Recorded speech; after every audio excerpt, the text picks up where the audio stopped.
J'ai produit cette vidéo et je suis un amateur. Soyez indulgents envers son allure bon enfant.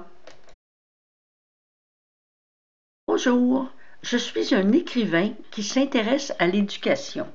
Aujourd'hui, c'est la créativité. 3 points.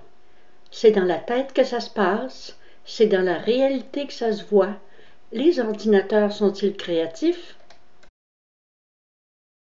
Qu'en disent les neurosciences? La créativité est une fonction cérébrale complexe qui présente des connexions fonctionnelles denses entre les nœuds centraux des systèmes mode par défaut, de science et exécutif, des circuits neuronaux qui fonctionnent souvent en opposition. Le cerveau créatif engage simultanément ces circuits à grande échelle, à un degré plus grand que le cerveau moins créatif. La créativité peut être prédite de manière fiable à partir du profil unique de la connectivité cérébrale d'un individu. La créativité représente une sorte d'adaptation à un environnement changeant. Elle ne se limite pas à des milieux particuliers du cerveau, mais fait appel à de denses connexions neuronales entre plusieurs systèmes cérébraux. La créativité s'enseigne-t-elle? Se développe-t-elle? Peut-on favoriser le développement de la créativité? Selon François Tadei, la créativité est un processus. Il existe des outils pour acquérir de la dextérité imaginative. Il faut sortir des schémas mentaux classiques, apprendre à désapprendre, accepter sans préjugés un tâtonnement d'essais et erreurs, mémoriser des expériences, développer un esprit d'explorateur, accepter la confusion cognitive qui permet à l'idée d'émerger. Tout cela se cultive. L'individu créateur, il s'inspire de ses prédécesseurs, il échange avec ses pairs, il interagit avec les autres disciplines.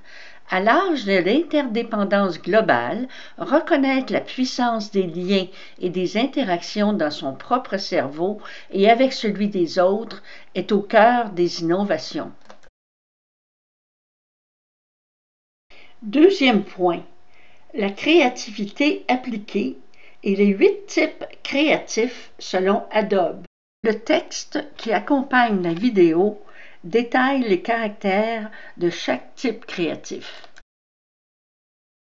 L'artiste qui voit la beauté et crée la beauté est habile à donner vie à des idées et des concepts.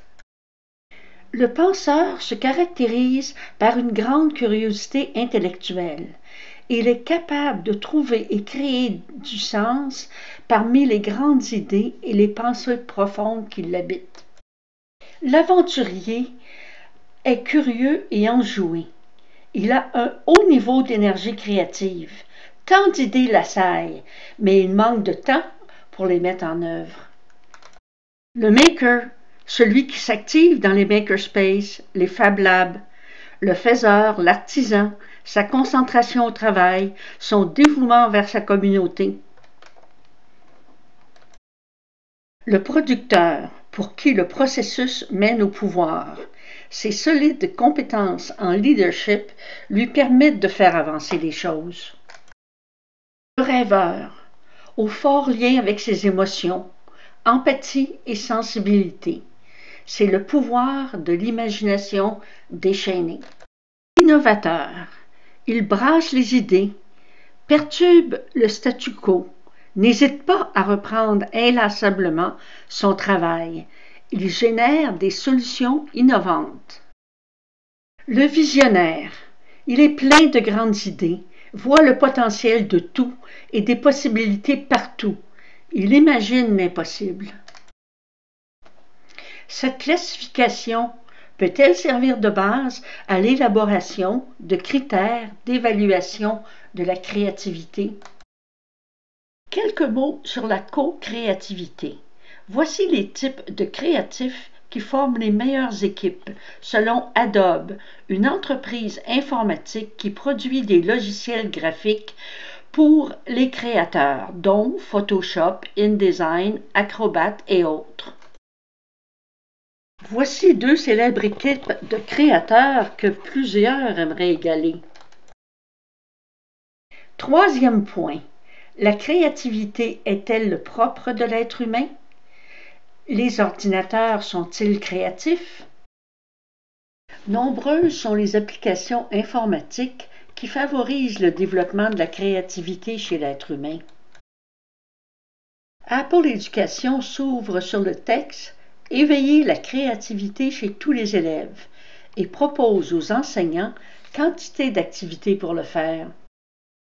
L'industrie informatique font la promotion de leurs logiciels en insistant sur le potentiel de créativité et d'innovation de ces derniers. De toute son histoire, l'être humain n'a jamais autant publié. Textes, vidéos, musique, et créé de faramineux édifices et de stupéfiantes machines. Mais l'ordinateur peut-il être créatif par lui-même? Eh oui, grâce à l'intelligence artificielle et ses réseaux de neurones qui tentent d'imiter l'intelligence humaine. Le projet de recherche Flow Machine a utilisé la technique de l'apprentissage profond de l'intelligence artificielle pour créer de la musique dans le style de Bach. Le lien pour l'entendre est disponible au document d'accompagnement. C'est à s'y méprendre. Avec AlphaZero, on a donné à l'intelligence artificielle que les règles du jeu et la configuration du tableau. Or, l'IA a inventé des mouvements jusqu'alors inconnus par les spécialistes de ce jeu millénaire. L'apprentissage par l'intelligence artificielle sans données implique la possibilité de développer une IA à talent surhumain. Que conclure? Les machines sont la création des humains. Nous devons savoir les dominer, harnacher leur pouvoir et apprendre à les chevaucher. L'école tue la créativité, a dit Sir Ken Robinson il y a 12 ans. Peut-on changer la donne? Je crois sincèrement que oui.